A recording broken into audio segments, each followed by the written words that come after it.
성경 하면 보통 종교적인 책으로만 생각하기 쉽죠. 근데 사실은요, 엄청나게 정교하고 세련된 문학 작품이기도 하다는 거 알고 계셨나요? 특히 구약 성서 말이에요. 그래서 오늘은 이 고대의 텍스트를 좀 더 다른 렌즈로, 바로 문학이라는 렌즈로 한번 들여다보려고 합니다. 고대 저자들이 독자들의 마음을 사로잡으려고 도대체 어떤 놀라운 기술들을 썼는지 우리 같이 한번 파헤쳐보죠. 자, 그럼 이런 질문으로 한번 시작해 볼까요? 혹시 성경에 이런 구절이 있는 거 아세요? 사람들이 너무 기뻐서 막 환호성을 질렀는데 그 소리에 땅이 갈라질 뻔했다는 거예요. 어때요? 이게 진짜 가능했을까요? 아니, 상식적으로 함성 소리에 땅이 갈라진다는 게 좀 이상하지 않나요? 네, 바로 이 구절이에요. 열왕기상에 나오는 솔로몬이 왕으로 즉위할 때의 장면인데요. 당연히 과학적으로는 말도 안 되는 일이죠. 그럼 작가는 도대체 왜 이런 사실이 아닌 표현을 썼을까요? 바로 여기서부터 우리의 탐구가 시작되는 겁니다. 이 문장은 마치 우리한테 이봐, 이거 문자 그대로 읽으면 안 돼. 다른 방식으로 접근해야 해. 하고 신호를 보내는 것과 같아요. 네, 맞아요. 바로 이겁니다. 이런 기상천외한 구절들의 비밀을 푸는 열쇠는요, 바로 고대 저자들이 썼던 문학적인 도구들을 이해하는 거예요. 생각해보세요. 그 사람들은 그냥 사실만 기록하는 기록자가 아니었어요. 대부분의 사람들이 글을 읽기보다는 듣던 시대였잖아요. 그러니까 청중의 귀와 마음을 확 사로잡아야만 했던 정말 뛰어난 이야기꾼들이었던 거죠. 그래서 오늘 우리는 이 대단한 이야기꾼들의 비밀 도구 상자를 한번 열어보려고 합니다. 먼저 왜 성경에는 이렇게 불가능해 보이는 이야기들이 가득할까? 그 이유부터 파헤쳐 볼 거고요. 그 다음엔 과장법이라는 아주 강력한 기술을 한번 살펴볼 겁니다. 이어서 단어로 그림을 그리는 법, 그리고 이야기 속에 숨겨진 또 다른 이야기를 찾아내는 법도 같이 배워볼게요. 마지막으로 이 모든 걸 통해 행간을 읽는 법이 왜 중요한지까지 확인해 보겠습니다. 자, 준비되셨나요? 그럼 시작해보죠. 자, 첫 번째 도구 상자를 열어볼까요? 바로 과장법입니다. 우리가 보기엔 불가능한 묘사들이 있잖아요. 근데 이게 사실을 왜곡하려는 게 아니에요. 오히려 그 엄청난 감정이나 사건의 규모를 전달하는 데는 이게 가장 강력한 방법일 수 있다는 거죠. 사실 이 과장법이라는 거 우리도 맨날 쓰잖아요.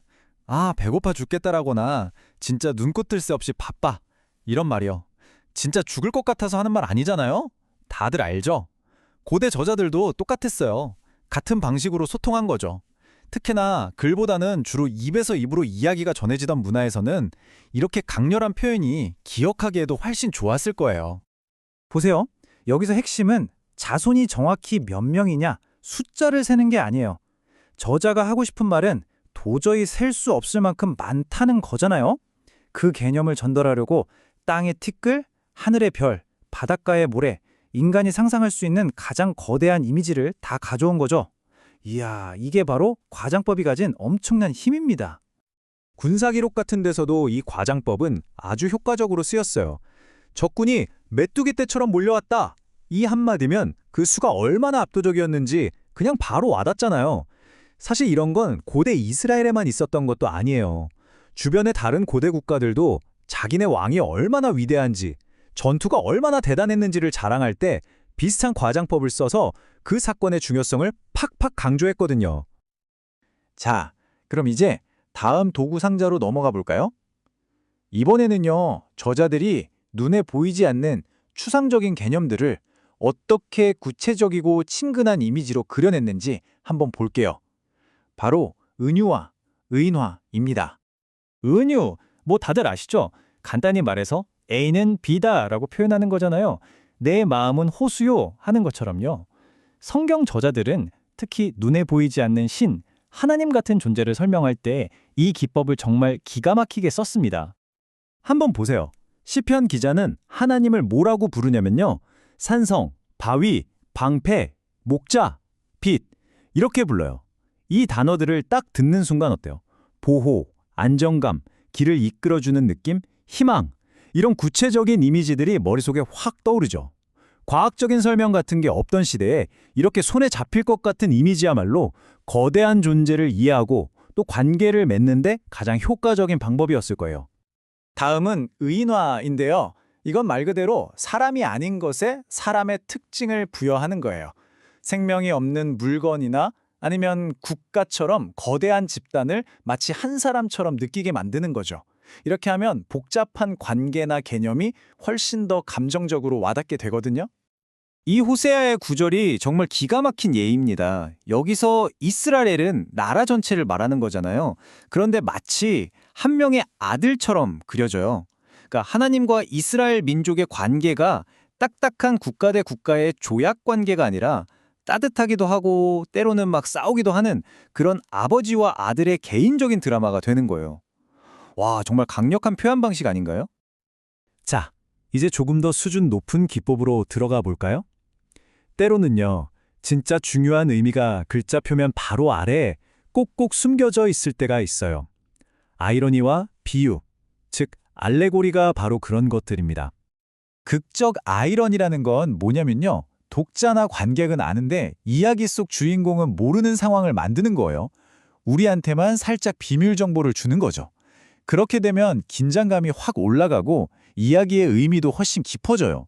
우리는 모든 걸 다 아는데 저 무대 위에 있는 주인공은 아무것도 모를 때 그가 하는 말이나 행동 하나하나가 전혀 다른 의미로 다가오잖아요. 성경에서 이 극적 아이러니를 가장 잘 보여주는 책이 바로 욥기입니다. 우리는 책 맨 앞에서 욥이 겪는 고난이 사실 하늘에서 벌어진 하나님과 사탄의 내기 때문이라는 걸 알게 되잖아요. 근데 정작 당사자인 욥은 끝까지 그 이유를 몰라요. 바로 이 장치 때문에 우리는 욥의 고통을 보면서 아이고 욥아 그게 아닌데 하면서 안타까워하는 걸 넘어서서 이해할 수 없는 고통 앞에서 과연 믿음이란 뭘까 하는 훨씬 더 근본적인 질문과 씨름하게 되는 거죠. 다음은 비유, 즉 알레고리입니다. 이건 빙산 같은 거예요. 이야기의 등장인물이나 사건들이 물 위에 드러난 부분이고 그 아래에는 사실 전혀 다른 더 큰 의미가 숨어 있는 거죠. 겉으로 보기엔 그냥 평범한 이야기 같은데 그 속을 들여다보면 깊은 영적인 혹은 도덕적인 메시지가 담겨 있는 거예요. 아가서가 바로 그 대표적인 예라고 할 수 있습니다. 겉으로만 보면 남녀 간의 아주 뜨거운 사랑을 노래한 시 모음집이거든요. 그런데 전통적으로 유대교에서는 이걸 하나님과 이스라엘 백성의 관계로, 또 기독교에서는 그리스도와 교회의 관계로 해석해왔어요. 이게 바로 알레고리의 힘이에요. 하나의 텍스트가 시대를 넘어서 새로운 공동체 안에서 계속해서 새로운 의미로 살아 숨쉬게 만드는 거죠. 자, 그럼 지금까지 여러 문학 기법들을 살펴봤는데 이게 왜 중요할까요? 그냥 재밌는 분석이네 하고 끝나는 걸까요? 절대 그렇지 않죠. 이게 바로 텍스트를 훨씬 더 깊고 풍부하게 이해하는 열쇠가 되기 때문입니다. 그러니까 핵심은 바로 이거예요. 아까 그 땅이 갈라질 듯 했다는 표현이 과학적 사실이 아니라고 해서 그 구절의 가치가 떨어지는 게 아니라는 거죠. 오히려 우리는 그 표현을 통해서 작가가 정말 이 격렬한 기쁨의 감정을 우리에게 어떻게든 전달하고 싶었구나 하는 걸 깨닫게 되는 거예요. 이렇게 문학적인 기법을 이해한다는 건 고대 저자들의 그 뛰어난 예술성과 소통 능력을 비로소 제대로 감상하게 된다는 뜻입니다. 그리고요, 사실 오늘 우리가 살펴본 건 정말 빙산의 일각에 불과해요. 원문인 히브리어로 보면요, 비슷한 발음을 이용한 말장난이라든지 아니면 시의 각행을 특정 알파벳 순서대로 시작하는 것처럼 번역본에서는 도저히 느낄 수 없는 훨씬 더 정교하고 아름다운 문학적 장치들이 정말 가득하거든요. 원문은 우리가 생각하는 것보다 훨씬 더 풍부한 예술 작품이었던 셈이죠. 오늘 우리는 성경을 좀 다른 렌즈로, 바로 문학이라는 렌즈를 통해 들여다봤습니다. 이렇게 저자들이 어떤 도구를 썼을까? 왜 이런 표현을 썼을까? 생각하면서 읽으면 정말 익숙했던 이야기도 전혀 새롭게 다가올 수 있거든요. 여러분은 어떠세요? 이렇게 이야기 속에 숨겨진 예술성을 발견하는 것이 앞으로 여러분이 이런 고대의 기록들을 마주하는 방식을 어떻게 바꿀 수 있을지 한 번쯤 생각해 보시는 건 어떨까요?